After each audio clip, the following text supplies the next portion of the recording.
Welcome to Module 10, Lesson 2. We're talking about hip creative. Love it.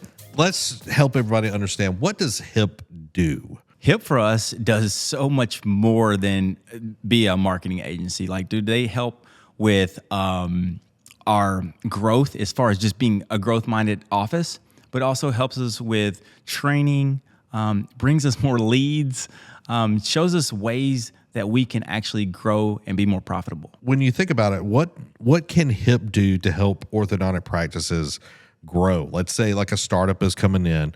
Like, what do you think, like if you would have had hip at the very beginning, what would you have been able to crush? Yeah, well, first of all, I wouldn't have wasted a ton of money, right? I threw a bunch of money around at the beginning and it didn't make any sense. You guys would have streamlined that. If I would have had you from the jump, we would have had our branding on point. We would have had our storytelling on point.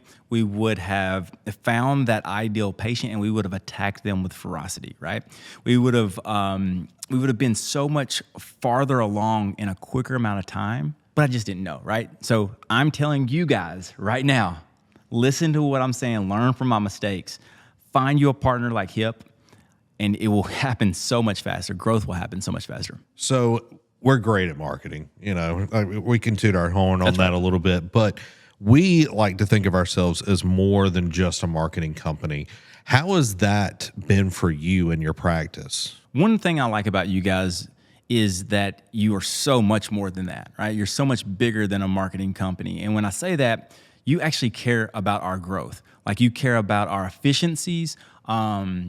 You've been there in times where I've been able to, call and be like, hey, this is not going good, and like talk me off the ledge, which is great as well. You care about my business. You care about how my employees are acting and how it is overall. And I think that means so much more to me and adds so much value to our practice. So let's talk a little bit about marketing, since, that's one of the parts we do.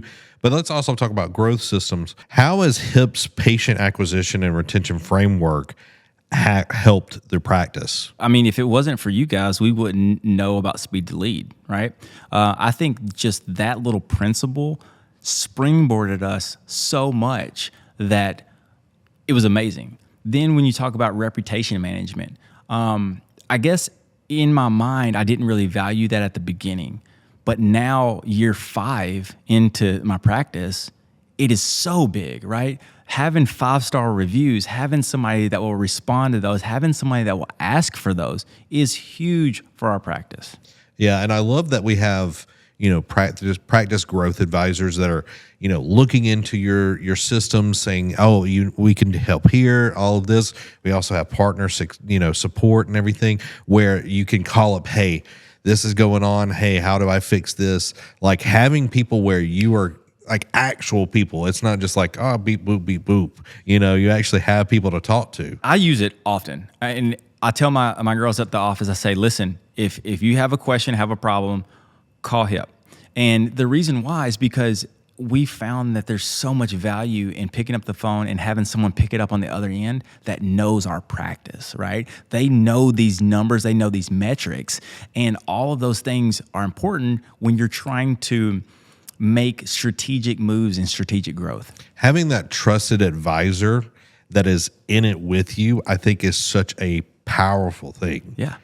So let's jump into Practice Beacon. I know that's a huge part for all of our partners. How was Practice Beacon set up Elevation Orthodontics for success? Yeah. Well, first of all, it gives us a way to track a patient, right? You can track a patient from the beginning through the whole entire process.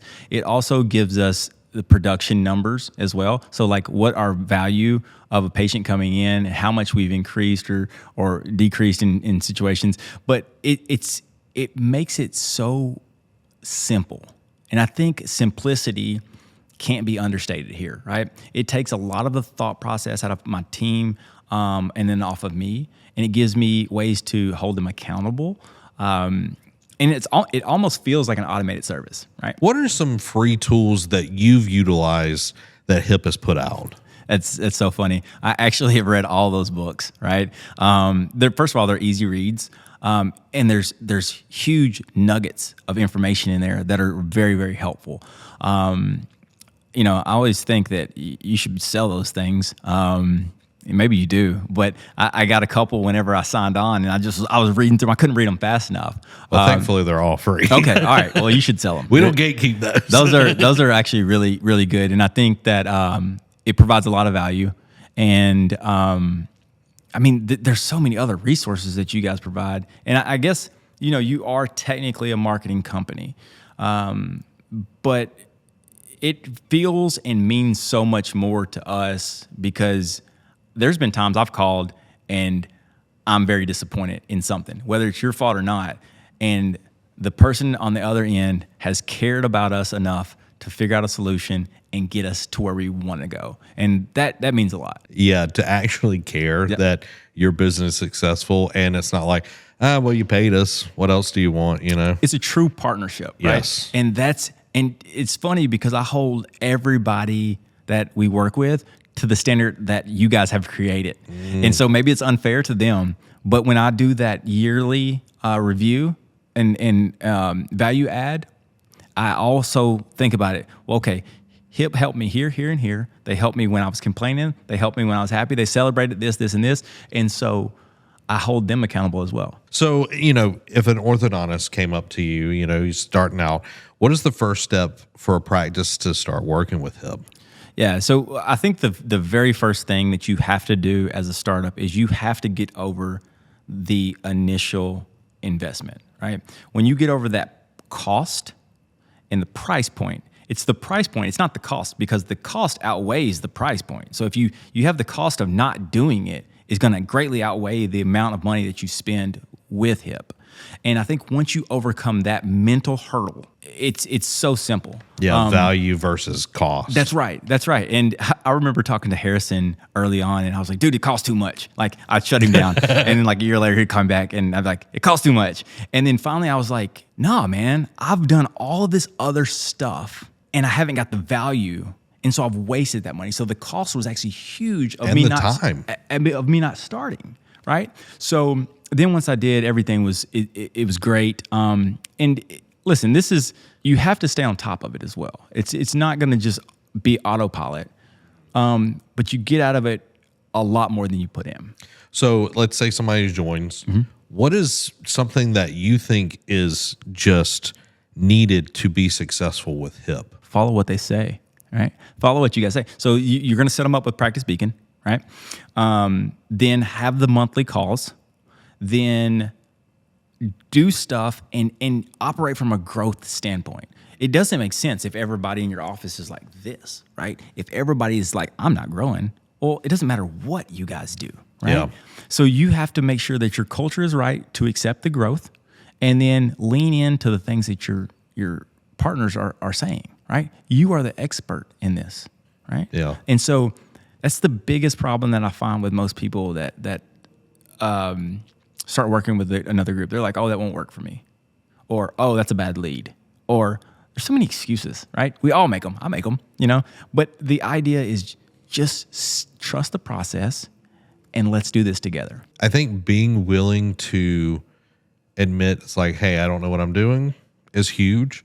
And being willing to be uncomfortable, because growth is in the being uncomfortable. You always got to remember that you set out to achieve this dream, right? You don't necessarily know how to get there, but there are people along the way that can help you. And so if you find the right partners, they can help you get to your dream and get there a little bit quicker too. So that's what I found that I find value in you guys. And I think, for everybody that's watching, is knowing that time is the only thing that you can't replace.